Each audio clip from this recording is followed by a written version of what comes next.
자, 이제 하는 건 미지층과 그 다음에 부정층을 설명해 보도록 할게요. 해볼게요. 자, 미지층하고 부정층이 있는데 이거는 시험에 내려고 하면 되게 잘 내거든요. 근데 모의고사에서 잘 나오는 편이라 내신에서 잘 안 나오긴 하는데 어쨌든 간에 해볼게요. 자, 문장을 하나 만들어 볼게요. 정의를 먼저 얘기해 볼게요. 정의를 얘기하면 미지층은 뭐라고 정의를 내리고 있느냐? 어떤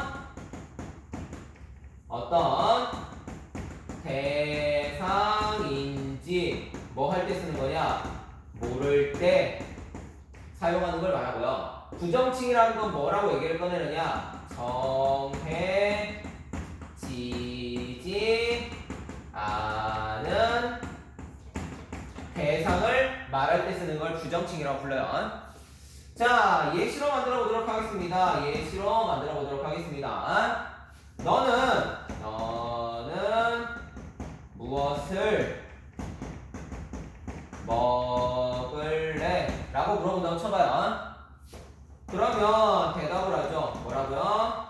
나는 아무거나 라고 얘기한다고 쳐봐요. 그럼 이때 들어가는 이 아무라는 건 뭐예요? 정하지 않은 거예요? 모르는 거예요? 당연히 정하지 않은 걸 얘기하는 거예요. 이해되시죠? 그래서 이때 들어가는 건 뭐라고 불러요? 바로 부정칭이다 라고 얘기를 꺼내게 되어 있어요. 이해되시죠? 그 다음에 여기 들어가는 이 무엇은 뭘 먹을래? 라고 되어 있잖아요. 알아서 물어보는 거예요? 몰라서 물어보는 거예요? 몰라서 물어보는 거지. 그럼 이때 들어가는 건 뭐라고 얘기할게요? 미지칭이요. 이렇게 얘기를 꺼내요. 이거는 다른 문장으로도 많이 나타나요. 여기 오는 사람이 누구니? 라고 물어본다고 쳐봐요. 그럼 이때 들어가는 이 누구가 바로 뭐가 되는 거예요? 미지칭이 되는 거죠. 이해되시죠? 그래서 모를 때 물어보는 애들을 미지칭이라고 하고 정해지지 않는 걸 부정칭이라고 해요. 근데 시험에는 주로 뭐를 내게 돼 있느냐? 시험에는 이런 애들을 내게 돼 있습니다. 어떤 거요? 오늘 뭐라고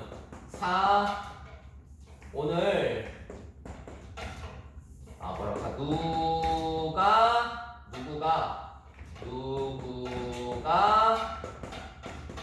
학교에 왔니? 라고 물어본다고 쳐봐요. 그러면 당연히 여기에서 궁금한 건 얘잖아요. 누구라고 하는 거잖아요. 근데 얘가 대답이 두 가지가 나와요. 대답 1번, 대답 2번. 대답 1번으로 나옵니다. 어떻게요? 철수요 라고 하는 답이 나올 수도 있고요. 두 번째는요, 아니요, 네 라는 대답이 나올 수 있어요. 첫 번째, 철수요 라고 하는 건 뭐예요? 이때 들어가는 누구가 말 그대로 모를 때 물어보는 거예요. 누군지 모를 때 그걸 알고 싶어서 물어보는 거예요. 그렇게 되면 어떻게 돼요? 이거는 그 모르는 대상에 대한 대답이 되는 거죠. 그렇기 때문에 이때 들어가는 누구는 뭘로 쓰이는 케이스냐면 바로 미지칭으로 쓰이는 거예요. 미지칭. 그에 비해서 잘 보세요. 아니요 라고 물어봤죠. 이 얘기는 학교에 온 사람이 있니 없니를 물어보는 케이스가 되죠. 그러면 이때 들어가는 누구는 뭐가 되는 거냐? 바로 왔는지 오지 않았는지를 묻는 경우에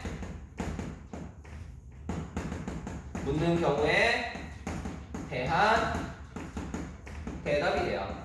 그래서 이때 들어가는 거 뭐라고 얘기하느냐? 바로 이때는 부정칭으로 쓰였다라고 이야기를 하게 돼 있어요. 이해되시죠? 그래서 네, 아니요 라고 하는 걸로 쓰이게 되면 그때 들어가는 누구는 부정칭이라는 개념으로 쓰고요. 철수요라고 하는 사람 이름이 튀어나오면 그때는 미지칭으로 쓰이게 되는 겁니다. 이해되시죠? 기억해두세요. 요거는 모의고사에 가끔 잘 나옵니다. 내신에 잘 안 나오고요. 그럼 잘 보세요. 만약에 여기에 대한 대답이라고 쳐봐요. 그러면 이 문장에서 포인트가 되는 건 바로 뭐냐? 누구라는 게 포인트예요. 근데 만약에 이런 대답이 나왔다고 쳐봐요. 그러면 그 포인트는 당연히 왔는지 안 나왔는지가 포인트가 되는 거예요. 당연하겠죠? 그래서 뭐가 달라지느냐? 억양이 달라져요. 만약에 이거 관련된 질문이었다고 치면 이게 강세가 들어가니까 뒤에는 강하게 말할 필요가 없잖아요. 그래서 뒤에가 억양이 꺾여요. 내려가요.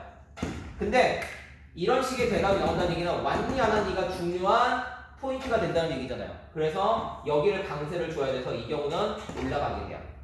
이해되시죠? 이런 게 미지층과 부정층에 대해서 시험에 나오는 기본 요소들이 되는 겁니다. 이해되시죠? 자, 여기까지 기억해 두시면 미지층, 부정층까지 끝나요.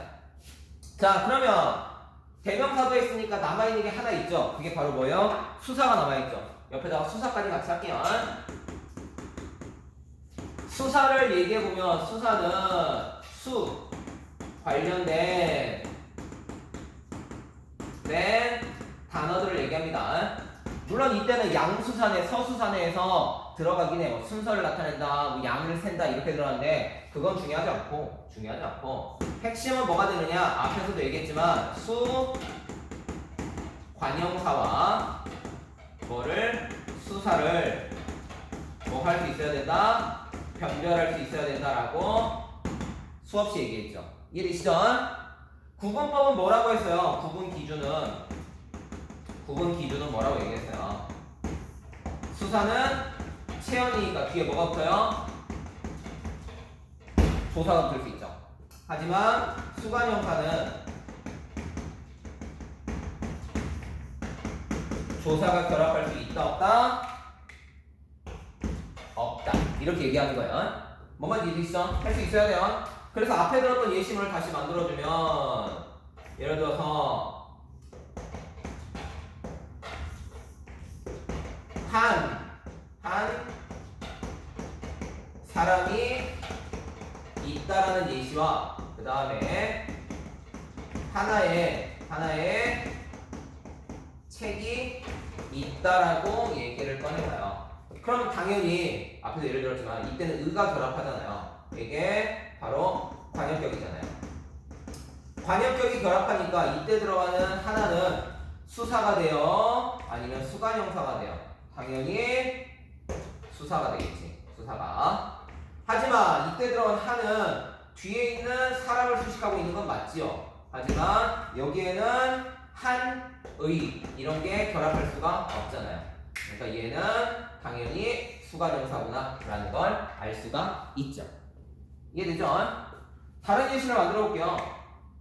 다른 예시를 만들어 보면 예를 들어서 오늘 온 사람은 두 명이다. 이런 문장이 있고요. 이걸 둘이다. 이런다고 쳐봐요. 그러면 여기 들어가는 두는 뒤에 있는 뭐예요? 명이라고 하는 명사를 수식하죠. 그러니까 얘는 수관형사예요. 얘는 수관형사고 이때가 들어가는 둘이라고 되어 있으면 뒤에 이다가 결합하죠. 이다가 뭐죠? 서술격이죠. 서술격 조사. 그러니까 이때 들어가는 둘은 수관형사가 아니에요. 뭐라고 얘기해야 돼요? 수사구나 라는 걸 알 수 있죠. 이해되시죠? 요렇게 하실 수 있으면 관형사에 대한 것, 그 다음에 수사에 대한 것을 구분할 수 있다는 얘기예요. 어렵지 않죠? 자, 그 다음에 칸이 남았으니까 밑에다가 하나만 더 적을게요. 바로 그 다음으로 얘기할 수 있는 게 바로 뭐냐? 감탄사에 대한 얘기예요. 독립원 감탄사에 대한 얘기입니다. 감탄사는 당연히 감정을 나타내는 표현이야. 감정을 나타내는 표현이니까 들어갈 수 있는 건 뻔합니다. 예를 들어서 라는 식의 감정을 나타내는 감탄사를 넣을 수 있죠. 하지만 시험에는 이런 걸 내는 게 아니라고 했어요. 시험에는 감탄사는 뭐를 내느냐? 바로 품사, 통용 관련된 요소를 내게 되어 있어요. 품사 통용은 앞에 설명했죠. 뭐라고 얘기했어요? 품사 통용은 뭐라고 얘기를 꺼냈죠? 하나의 단어가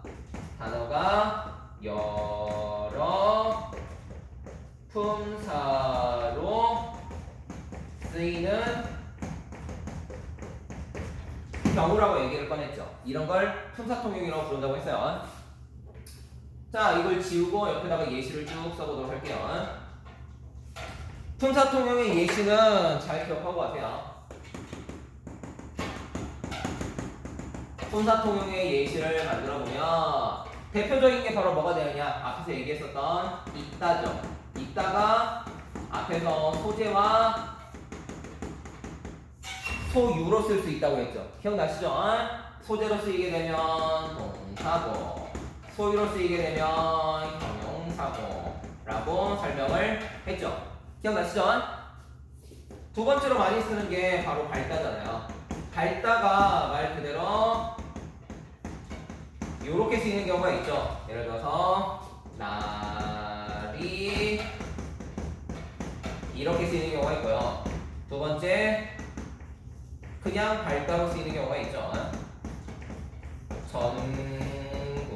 전구가 이렇게 쓰이는 경우요. 이때는 밝는다죠. 그러니까 시간에 변화가 나타나죠. 그래서 이 경우는 동사인데 이거는 밝은 상태를 나타내죠. 그러니까 이때는 형용사가 되는 거죠. 이해되시죠?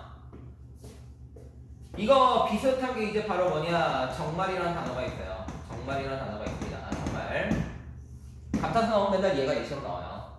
그러면 어떻게 쓰느냐? 오늘은 정말 멋졌어. 이렇게 한다고 쳐봐요. 근데 가끔 이런 경우 있어요. 친구하고 대화하다가 정말 그렇다고 이렇게 쓰이는 경우가 있어요. 그러면 앞에 들어가는 정말은 뒤에 있는 뭐를 수식해요? 멋지다를 수식하죠. 그러니까 이게 뭐가 돼요? 부사가 돼요. 근데 이때 들어가는 건 맨 앞에 오면서 동시에 자신의 감정을 표현하게 되죠. 그러니까 이게 뭐가 돼요? 감탄사가 되는 케이스들이에요. 이해되시죠? 감탄사는 이때 품사통용으로 가끔 쓰입니다. 그러니까 이 정도만 기억하시면 되고, 더 핵심은 품사통용이 뭔지를 여러분은 기억하시는 게 굉장히 중요한 겁니다. 품사통용의 기준점은 앞에서 설명했다고 생각하세요. 체어는 뭐하고 결합한다? 조사하고 결합한다. 다시 얘기할까요? 관형사는 뭐를 수식한다? 체어를 수식한다. 다시 얘기할까요? 부사는 뭐를 수식한다? 용언을 수식한다.